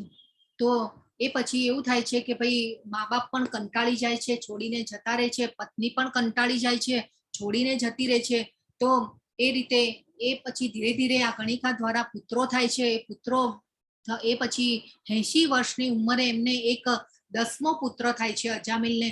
અને એ અજામિલનો જે પુત્ર જે થાય છે એનું જેને કહેવાય ને કે આ પૂર્વજન્મના કોઈ કર્મ અનુસાર કોઈ પુણ્ય કર્મો એવા બચેલા હોય તો એનું નામ જે છે એ નારાયણ રાખે છે. હવે નારાયણ તો સૌથી નાનો એટલે ખૂબ પ્રિય, 10મું સંતાન ખૂબ પ્રિય નાનો હતો. એટલે જેને કહેવાય ને કે એનો પણ આલો પાલો આખો દિવસ નારાયણ નારાયણ, અને નારાયણ તે ખાધું કે નહીં, નારાયણ તે પીધું કે નહીં, નારાયણ તને શું તકલીફ છે. એટલે જેવા કહેવાય કે દિવસમાં કેટલી વાર નારાયણનું નામ બોલે.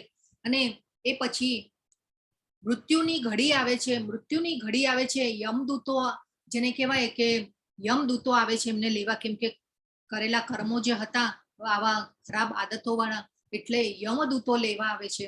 અને આ જેને કહેવાય કે મૃત્યુની ઘડીમાં યમદૂતો આવે છે એને જોઈને ગભરાઈ જાય છે અજામિલ, અને ગભરાઈ અને આંખો બંધ કરી દે છે અને મોટેથી બૂમો પાડે છે નારાયણ. એટલે બૂમો કોને પાડે છે? એમના પુત્રને, નારાયણ નારાયણ નારાયણ કરીને.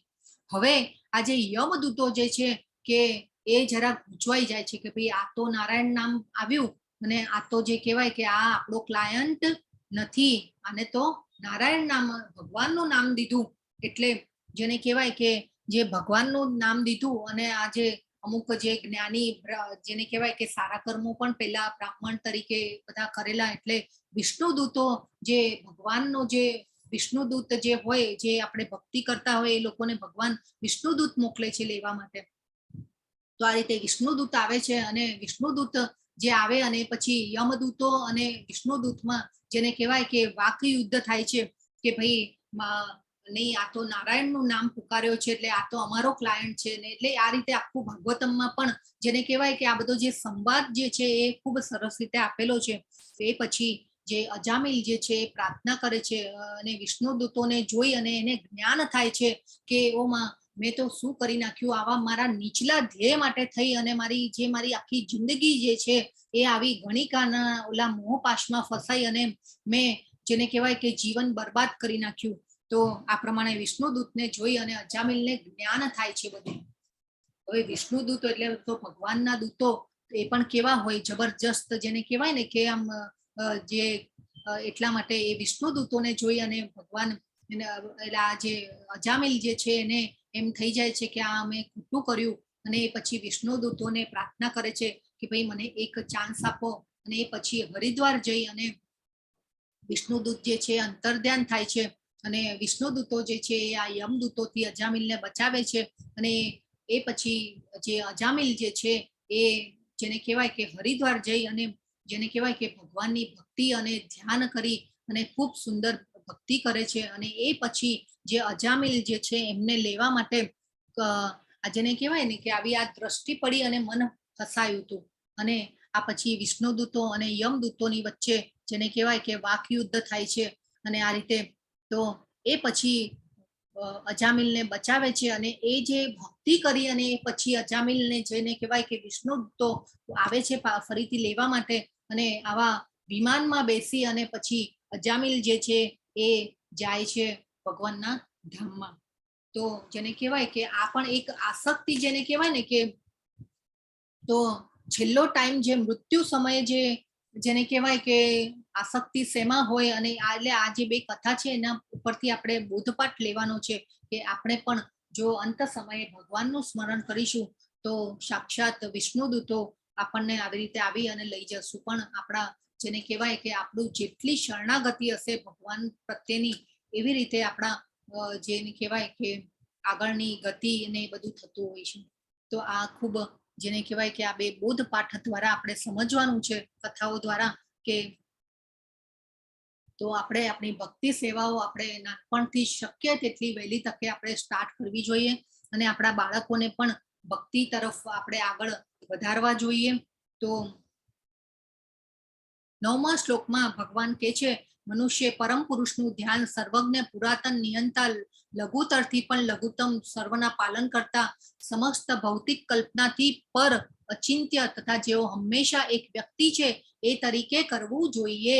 જો હવે આપણે વાત થઈ હતી ને કે ભગવાન વ્યક્તિ તરીકે હાજર હોય છે, અત્યારે પણ ભગવાન એમના ધામમાં લીલાઓ કરી રહ્યા છે અને આ રીતે ભગવાને અહીંયા આ શ્લોક દ્વારા કહી દીધું કે એક વ્યક્તિ છે એ તરીકે કરવું જોઈએ. તેઓ સૂર્ય સમાન તેજસ્વી છે, દિવ્ય છે અને આ ભૌતિક પ્રકૃતિથી પર છે. હવે આપણે એકચ્યુઅલી આપણા ઘરમાં સ્વિચ વગર પંખો પણ ચલાવી શકતા નથી. તો આપણે વિચારો કે ભગવાને જે પ્રકૃતિનું નિર્માણ કર્યું છે આપણા માટે, ભગવાને કેટલી વ્યવસ્થા કરી છે કે મારા બાળકોને કંઈ તકલીફ ન પડે. કેટલું ભગવાને આપણા માટે વિચારી અને આપણને કોઈ તકલીફ ન પડે, જાત જાતના ઋતુઓ પ્રમાણેના ફળો અને એ બધું પણ આપણને આપ્યું અને કેટલું આપણને કોઈ જાતની તકલીફ ન પડે એ રીતે ભગવાન જે છે. તો આપણે જેને કહેવાય કે શ્વાસ પણ આપણે લઈએ છીએ, ભગવાન અન્ન પચાવે છે, કેટલું બધું સર્વના પાલન કરતા ભગવાન છે, ભગવાન અચિંત્ય છે. તો તો જેને કહેવાય કે આવું સુંદર મનોહર ભગવાનનું સ્વરૂપ એની અનન્ય ભાવે આપણે ભક્તિ કરવી જોઈએ. અને આ જો ભગવાન વ્યક્તિ રૂપે પણ અત્યારે ગોલોક ધામમાં ઇવન અલગ અલગ બ્રહ્માંડોમાં પણ બધી અલગ અલગ ભગવાનની લીલાઓ ચાલતી હોય છે. 14મા શ્લોકમાં ભગવાન કહે છે, હે પૃથાપુત્ર અર્જુન, જે મનુષ્ય અનન્ય ભાવે નિરંતર મારું સ્મરણ કરતો રહે છે તેને માટે હું સુલભ છું, કારણ કે તે મારી ભક્તિમય સેવામાં નિરંતર પ્રવૃત્ત રહે છે. જો ખૂબ સરસ ભગવાન જે છે શ્લોકો દ્વારા આપણને કહી દીધું. હવે ભગવાન કે છે, મને પ્રાપ્ત કર્યા પછી મહાત્મા જનો કે જેઓ ભક્તિ યોગી છે તેઓ દુઃખમય એવા ક્ષણ ભંગુર જગતમાં કદી પાછા આવતા નથી, કેમ કે તેમને પરમ સિદ્ધિ પ્રાપ્ત કરી છે. દુઃખાલયમ કીધું જો અહીંયા ભગવાને, આ દુઃખાલયમ અશાશ્વતમ ક્ષણ ભંગુર કીધું ભગવાનને. આ ભૌતિક જગતને તો આપણે ક્યાં છીએ અત્યારે? સુધાર ગૃહમાં મોકલવામાં આવ્યા છીએ, આપણને રિહેબ સેન્ટરમાં છીએ, આપણે હોસ્પિટલમાં છીએ. આપણે ભગવાને પોતે આ કીધું છે કે આ દુઃખમય એવા ક્ષણ ભંગુર જગતમાં કદાપી પાછા આવતા નથી. જો ભગવાન આપણને કેટલું સમજાવી રહ્યા છે કે મારા બાળકો આવી જાઓ મારા પાસે, અને મારા ધામમાં કેટલા જેને કહેવાય કે કોઈ દુઃખ નથી, ત્યાં જન્મ અને મૃત્યુ પણ નથી ભગવાનના ધામમાં. અને આ ભગવાને આ ભૌતિક જગતને દુઃખાલયમ કીધું છે, ક્ષણ ભંગુર કીધું છે. તો જો આપણે હવે ન સમજીએ તો આપણું જીવન વ્યર્થ ગયું કહેવાય. 16મા શ્લોકમાં ભગવાન કે છે, હે અર્જુન, આ ભૌતિક જગતમાં સર્વોચ્ચ લોકથી માંડીને નિમ્નતમ સુધીના બધા જ દુઃખોના સ્થાન છે કે જ્યાં વારંવાર જન્મ તથા મરણ થયા કરે છે. પરંતુ હે કુંતી પુત્ર, જે મનુષ્ય મારા ધામને પામે છે તે કદાપી પુનર્જન્મ પામતો નથી.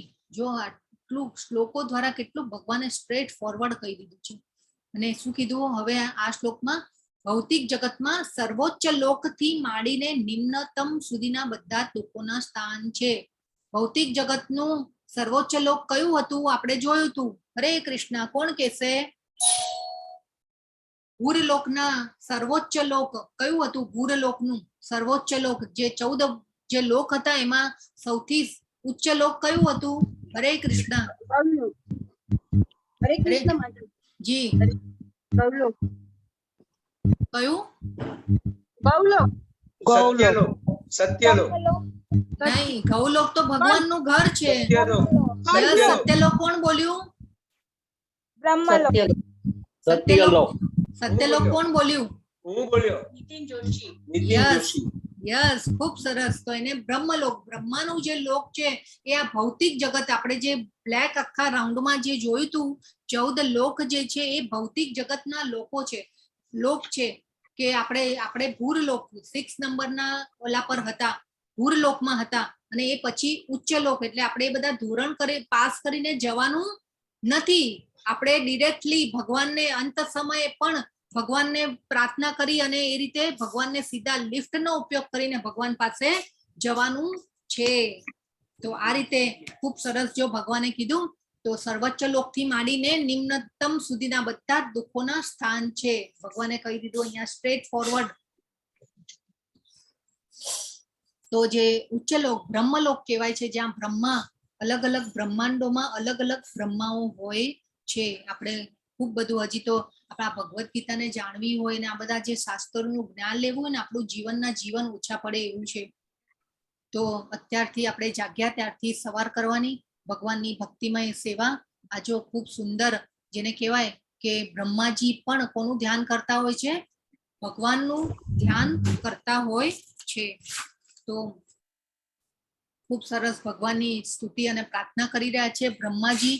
અને આ બાજુ બધા દેવો પણ બેઠેલા છો. દેવોમાં શંકરજી પણ છે. આ બાજુ શંકરજી જે છે પાર્વતીજીને રુદ્ર ગીતા સંભળાવી રહ્યા છે. તો આ રુદ્ર ગીતા પણ ભાગવતમમાં આવે છે. શંકરજી પણ ધ્યાનમાં બેસીને કોનું ધ્યાન કરતા હોય છે? ભગવાનનું ધ્યાન કરતા હોય છે, પૂર્ણ પુરુષોત્તમનું ધ્યાન કરતા હોય છે.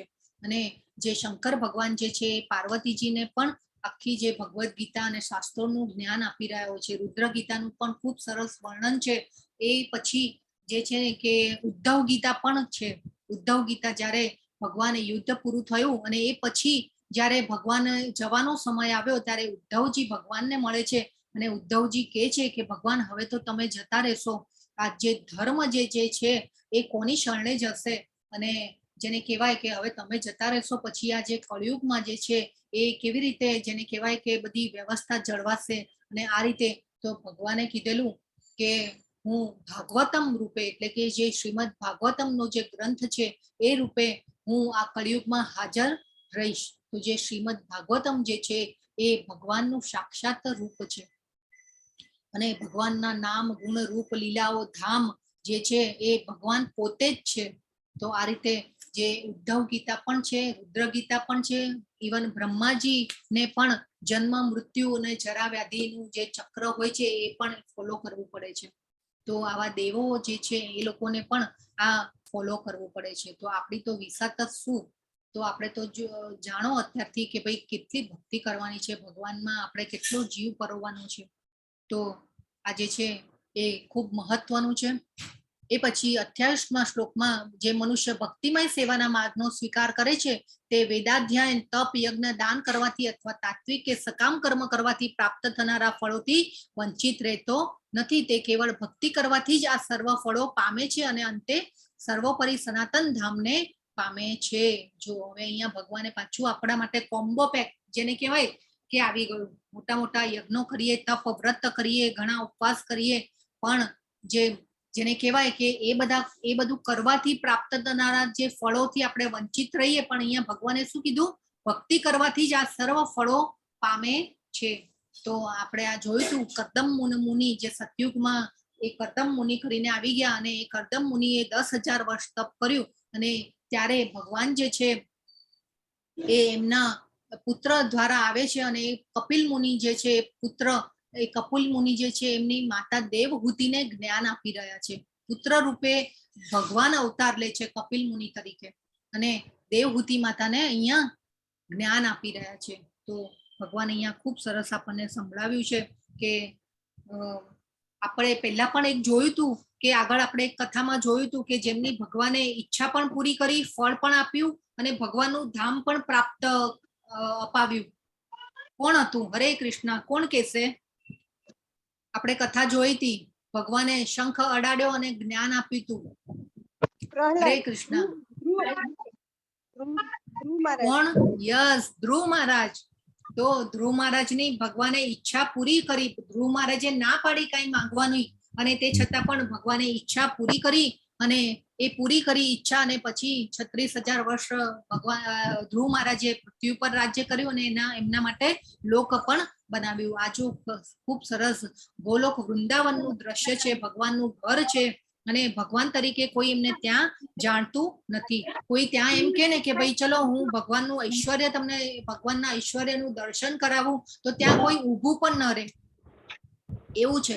રાજુ યશોદા માતા, હરે કૃષ્ણ, પ્લીઝ મ્યુટ કરી દેજો. હવે યશોદા માતા છે જેને કહેવાય કે પૂરી દુનિયાના કંટ્રોલર છે, એને યશોદા માતા લાકડી લઈ અને કંટ્રોલ કરી રહ્યા છે. જો કેટલું સરળ આમ અદ્ભુત દ્રશ્ય છે, જે ભગવાન જે છે એ યશોદા માતાને વાત્સલ્ય પ્રેમ આપી રહ્યા છે. આ બધી લીલાઓ છે ભગવાનની. અને આપણે પણ કેમ જન્માષ્ટમીનો ઉત્સવ મનાવવાનો, અને બધા ઉત્સવો ભગવાનના કેમ મનાવવાના, કે એમાં આપણને આનંદ આવે.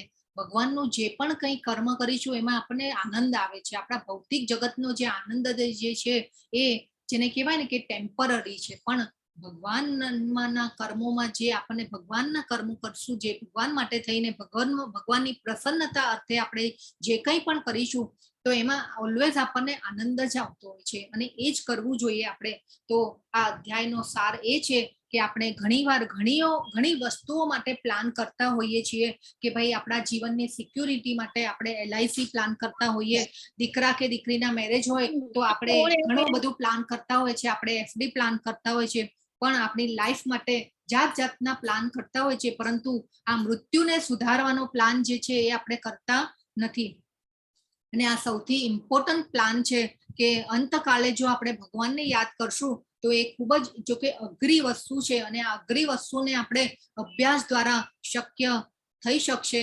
તો જો આપણે અભ્યાસ એનો કરશું, આપણે ભગવાનમાં મન એકાગ્ર કરીશું, તો આપણી જે ઇન્દ્રિયોના ઘોડા જે છે એ દોડવાના બંધ થશે અને આપણી જે ઈચ્છાઓ જે છે, આપણે સકામ કર્મીઓ આપણે કહેવાઈએ, તો આપણે આ જે સકામ કર્મોમાં જે બંધન લેતા હોઈએ છીએ એ બંધનો ઓછા થશે. આપણે જેમ જેમ ભગવાનના જે કહેવાય કે રૂપ ગુણ લીલાઓનું શ્રવણમ કરીશું તો આપણી જેને કહેવાય કે આપણી ચેતના શુદ્ધ થશે અને આ રીતે ભગવાનને આપણે અંત સમયે અભ્યાસ દ્વારા આપણે જેને કહેવાય કે યાદ કરી શકીશું. તો આપણે જેને કહેવાય કે આપણે આ રીતે સંસારમાં રહીને પણ વારંવાર કરવું જોઈએ અને ભગવાને તો કીધું કે તારી નિયત ડ્યુટીમાં રહીને તારે કરવાનું છે.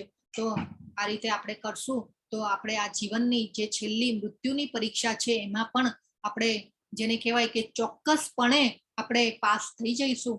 તો આ સાથે જે અધ્યાય જે છે એ પૂર્ણ થાય છે અને આપણે હરે કૃષ્ણના મહામંત્ર દ્વારા આપણે આજે એને કહેવાય કે આ મૃત્યુની પરીક્ષાને આપણે પાસ કરવી જોઈએ. તો હરે કૃષ્ણ બધાને. વાંછા કલ્પતરુભ્યશ્ચ કૃપા સિંધુભ્ય એવ ચ પતિતાનાં પાવનેભ્યો વૈષ્ણવેભ્યો નમો નમઃ. અનંત કોટી વૈષ્ણવ વૃંદ કી જય. ભગવદ ગીતા કી જય. સદગુરુદેવ કી જય. શ્રીલા પ્રભુપાદ કી જય. હરે કૃષ્ણ. હરે કૃષ્ણ.